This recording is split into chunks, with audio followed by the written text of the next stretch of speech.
year is 317 BC, and the philosopher Aristotle is looking up at the sky. Turn your face up to the sky. Have you ever wondered why the moon in all its mystery changes size? Big when it's only just risen, small when it's high in the air.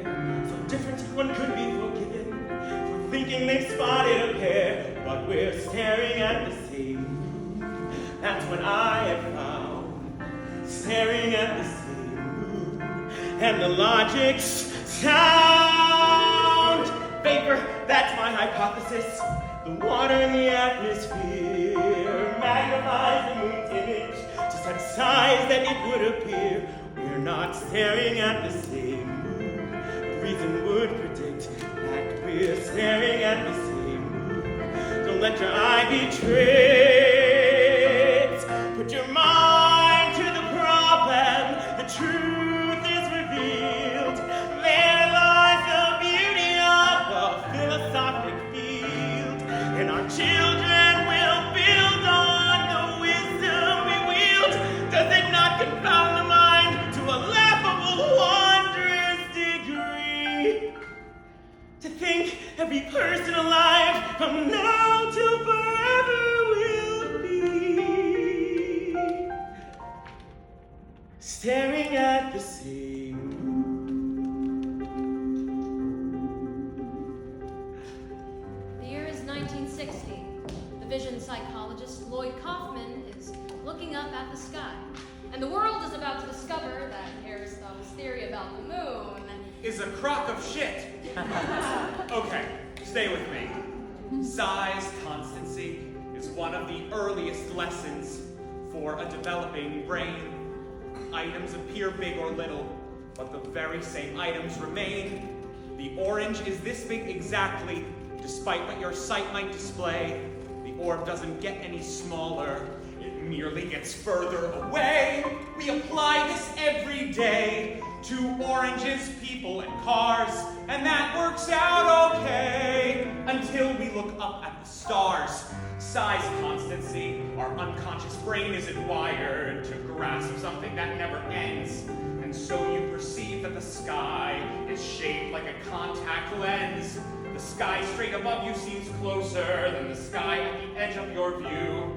That's how we contend with infinity. Even if it isn't true, it's illusion, a mere illusion. Psychology is why the moon looks so much bigger. Right when it's starting to rise, it's more a trick on your subconscious than it is a trick on your eyes. The moon remains that big exactly, but the sky appears further away. Comparatively, she's enormous, as big and as bright as the day in a luminous display. Regardless of how she appears, the same in every way. To the moon we have studied for years. Philosophers, since the time of Aristotle, have wondered how it can be so that the moon above seems so much smaller than the sight of the moon hanging low. Now on the front page of the paper, an ancient illusion at last explained by a modern psychologist. My methodical gift to the past, my illusion, the moon illusion, a legacy science can't miss, and the proof of the theory is this. Hold two fingers to the skies, and the moon will return to its actual size. Size constancy, philosophy, psychology, a mind meant to process an orange, an apple, a book on a shelf, endeavors to process the cosmos, endeavors to process itself. As science continues outpacing the cap of the unconscious mind, What paradoxical wonders will modern humanity find?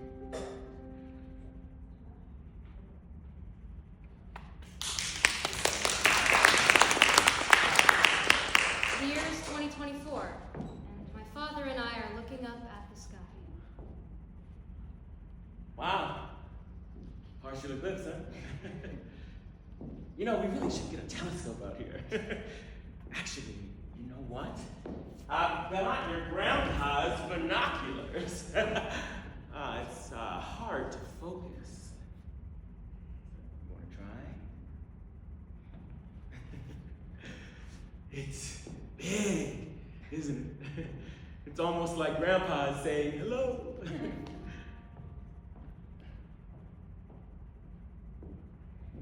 If my unconscious mind doesn't know what I'm seeing, does that explain why I still find myself trying to find signs of you or some proof of your being? I never believed there was life after dying, and I'm not saying I wasn't right. Full harvest moon's out tonight. Are you saying hi? Are you saying hi? Are you saying hi? Or is it a trick of the eye? On your final night, like some perfect conclusion, the moon was so big, it was hard to absorb it, not because of perspective, not because of illusion, but because it was closest to us in its orbit, and the times rights that might constitute some sort of celestial salute. Were you saying I? Were you saying I?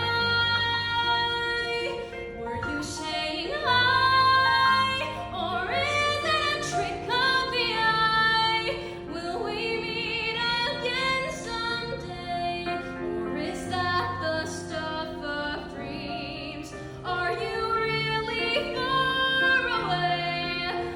Or is that just how it seems? Hold two fingers to the skies,